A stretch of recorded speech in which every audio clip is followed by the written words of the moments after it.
Bueno, el día de hoy vamos a realizar el siguiente ejercicio que nos menciona lo siguiente. Se tiene agua en un recipiente de 200 litros a una temperatura de 25 grados Celsius. Nos mencionan el calor específico del agua, 4186 joules sobre kilogramos grados Celsius.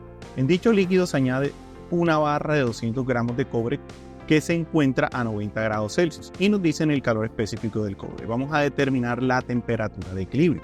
Recordemos que cuando tenemos dos cuerpos que están en contacto, un cuerpo que tiene una temperatura 1 y un cuerpo que tiene una temperatura 2, teniendo la condición que el cuerpo de temperatura 1 es mayor que el cuerpo de temperatura 2, va a haber un proceso de transferencia de energía. El cuerpo de mayor temperatura va a ceder energía al cuerpo de menor temperatura hasta que se llegue a algo llamado temperatura de equilibrio, que es cuando la temperatura de un cuerpo es igual a la temperatura del otro cuerpo. Este ejercicio nos menciona que el agua está a 25 grados Celsius y el cobre está a 90, es decir, el cobre le va a transmitir energía al agua, de modo que el agua aumenta su temperatura y el cobre empieza a disminuir. De ahí partimos de un concepto llamado Q absorbido es igual a menos Q cedido. Es decir, hay un cuerpo que absorbe energía, es positivo, la cantidad de calor que recibe es positiva, y hay un cuerpo que cede energía, que se lo denominamos negativo, dado que pierde energía. En este caso sabemos que el agua es la que absorbe y el que cede es el cobre. Pero recordemos que esta fórmula de calor la definimos bajo el concepto de calor sensible, es decir, la masa por el calor específico por la diferencia de temperaturas. ¿Cierto? En este caso lo que nos dicen es que tenemos 200 litros de agua. Para ello vamos a calcular la masa de agua, ¿cierto? Teniendo presente que vamos a hacer inicialmente un aspecto de conversión. Es decir, esos 200 litros los vamos a convertir a un metro cúbico, recordando que un metro cúbico son 1000 litros. Eliminamos litro con litro y esto lo que nos dará a nosotros es 0,2 metros cúbicos. Es decir, esa es la cantidad de volumen de agua que nosotros tenemos. Pero la fórmula me relaciona es masa. Por ende, voy a aplicar la fórmula densidad, va a ser igual a masa sobre volumen. Tengo la densidad del agua, que es un valor constante, que son 1000 kilogramos sobre metro cúbico. No lo menciona el ejercicio, pero pues lo tenemos plasmado en la literatura.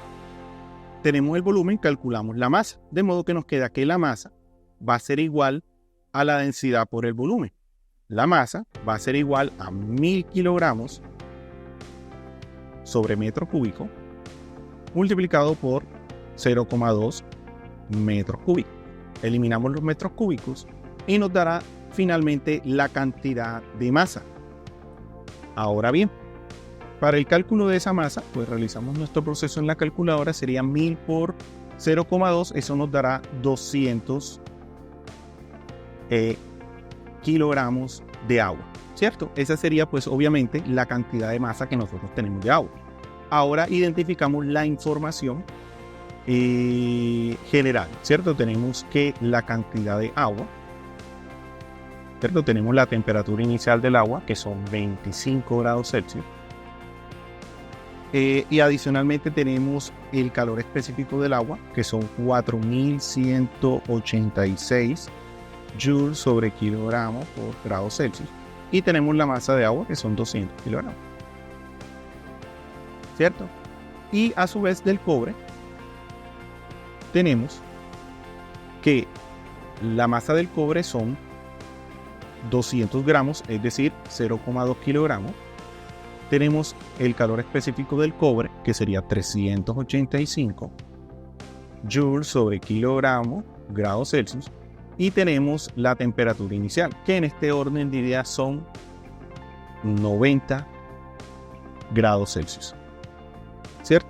Listo, ya una vez que tenemos toda esta información, aplicamos la fórmula que habíamos mencionado y nos relaciona a los calores específicos. Es decir, en este caso sería la masa del agua. Voy a ir colocando los valores sin las unidades, 200 por el calor específico del agua, 4186 por la temperatura final, menos la temperatura inicial, que son 25. Esto va a ser igual a menos la masa del cobre, que son 0,2, por el calor específico, 385. Aquí sería temperatura final menos 90, ¿cierto? Y nuestro factor común, digámoslo así, es la temperatura final. De aquí ya comenzamos a jugar un poquito con el álgebra.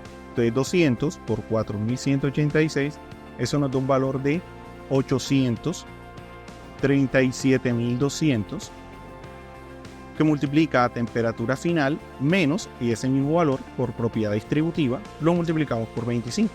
Y eso nos da un valor de 20.930.000.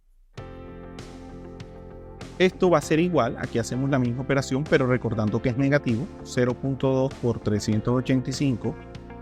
Eso nos da un valor de 77, aquí sería menos 77 temperatura final, y menos por menos aquí sería más, esto lo multiplicamos por 90, esto nos da un valor de 6.930, ¿cierto? Pues aquí ya inmediatamente organizamos los términos, la temperatura final pasa a este lado y este valor pasa hacia acá, entonces nos daría 837.200 temperatura final, más 77 temperatura final, va a ser igual a 6.930 más 20.930.000. Factor común, temperatura final. Y estos términos pasan a dividir. Nos quedaría aquí 6.930 más 20.930.000 dividido sobre 837.200 más 77. Entonces, esa temperatura final va a ser igual, aquí hacemos pues nuestra división, 6.930 más 20.930.000 dividido entre 837.200 más 77. Y eso nos da prácticamente un valor de 25,01 grados Celsius. ¿Qué es lo que pasa con este ejercicio? En este caso, como tenemos una gran cantidad de masa de agua, ¿cierto? Con respecto a una cantidad muy pequeñita de cobre, el aumento de la temperatura del agua va a ser muy insignificante. De modo que el cobre de 90 grados Celsius va a experimentar un choque térmico a 25,01 grados Celsius. Va a haber una disminución de temperatura considerable. Y esto es debido a que el agua tiene un calor específico muy alto.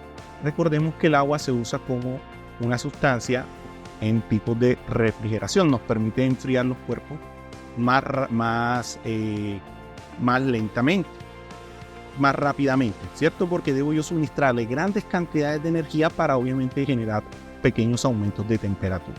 Es por eso que el agua se utiliza como un medio de enfriamiento para diversas máquinas. Y en este caso vemos que obviamente el agua aumenta un poco su temperatura y que la disminución de la temperatura del cobre es bastante considerable. Y con esto hemos finalizado nuestro ejercicio. Muchas gracias.